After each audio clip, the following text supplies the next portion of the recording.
بسم الله الرحمن الرحیم. السلام علیکم ملګرو، زه یم احمد سید او دا وخت د احمد صافی آفیشل چینل نه ستاسو په خدمت کې حاضر یم. ملګرو، اوس ریسنټلی مې خپل ایمیل وکتو. تاسو یقین وکئ چې دومره ایمیلز ما ته راغلي دي او بار بار پکې ملګرو دغه یو تپوس کړی دی او دغه یو خبره پکې کړې ده چې ته د سوات ټیک ټاکر حمید الله کوم چې د ټیک ټاک ویډیو جوړوله او ځان یې ویشتی په هغه باندې یو ویډیو جوړه کړه، ځکه چې د هغه په نوم باندې خلکو ډیر زیات فیک اکاونټس جوړ کړي دي او هغه استعمالوي. نو ته مهرباني وکړه په هغه باندې ویډیو جوړه کړه، چونکې په دې باندې ما دوه درې څلور ویډیوګانې جوړې کړي دي، خو بیا هم خلکو زه مجبوره کړم چې زه د هغه د ټیک ټاک په ټاپک باندې یو آی ډي جوړه کړم چې کومه د ټیک ټاک آی ډي خلک استعمالوي د هغه. ملګرو، اول خبره به دا موږ وکړو چې حمید الله چې څه ټیم د ټیک ټاک ویډیو جوړوله او ځان ته په تمانچه باندې ولګېدو او هغه وفات شو. نو اوس غلطي که دی کې د هر چا ده، که د هغه خپله غلطي ده، که د هغه د ملګرو غلطي ده، که د بل چا غلطي ده، خو به هر حال هغه اوس په دې دنیا کې نشته، هغه وفات شو او ځان ته په تمانچه باندې ولګېدو. هغه د اوس الله تعالی وبخي، ځکه چې هغه د دعا پارمان شو، هغه ته به اوس موږ دعا کوو.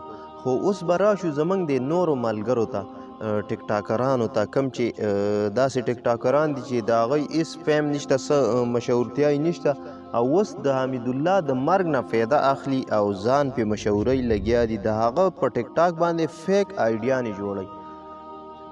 هغې ته به زه دا ووایم چې د الله تعالی بندګانو هغه خو اوس هسې هم وفات شو، لاړو د دې دنیا نه. هغه ته اوس دعا کوئ او داسې د هغه د مرګ نه غلطه ناجایزه پیدا تاسو مه اوچتوئ چې د هغه په نوم باندې فیک اکاونټ جوړوئ او د هغه ویډیوګانې پې چلوئ.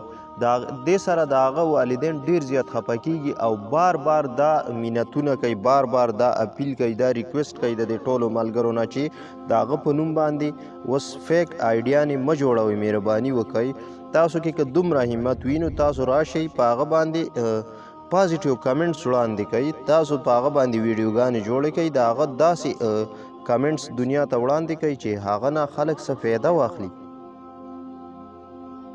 دا نه چې د هغه ویډیوګانې راخلئ او د هغه په نوم فیک اکاونټس جوړوئ. اوس ما وختي د هغه ټیک ټاک آی ډي سرچ کوله او الله په خدای یقین وکړئ چې د هغه په د آی ډي پکې اډو پته نه لګېده. دومره اکاونټونه جوړ شوي دي، که نه تاسو ته هم په دې سکرین باندې ښیم، دومره اکاونټس جوړ شوي دي چې بالکل د هغه هېڅ هډو حساب نشته دی، سړی پکې بالکل ګنګس شي.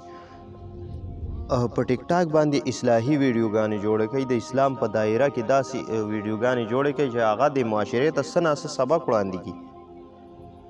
دا نه چې تاسو په فیک اکاونټونه جوړوئ، د خلکو په نوم باندې ځان مخکې کوئ، دې کې ډیره سخته ګناه هم ده. دغه غلطي کومه چې تاسو کوئ دا خو تاسو ته ډیره معمولي ښکاري، خو په دې باندې د سوات حمید الله کوم چې وفات شوی دی هغه ته ډیره سخته سزا هم میلاویدی شي. نو آیا تاسو غواړئ چې ستاسو د یو معمولي خوشحالۍ دپاره او ستاسو د دې معمولي غلطۍ نه دي ستاسو یو د کلمې رور په هغه جان کې په اور کې وسوځي؟ دغه حادثه تاسو سره سبا هم کیدی شي، دا خو لا پرېږده، دې نه در سره بدتره هم کیدی شي. نو زه تاسو ته دا یو پیغام در کوم چې تاسو دا مهرباني وکئ چې د حمید الله په نوم باندې فیک اکاونټس مه جوړوئ، فیک آیډیانې په ټیک ټاک کې مه جوړوئ. دا به ستاسو ډیره مهرباني وي او د حمید الله په والدینو او په حمید الله باندې رحم وکئ. دا فیک اکاونټونه چې کوم دي دا ټول ډیلیټ کړئ، ستاسو به ډیره مننه وي.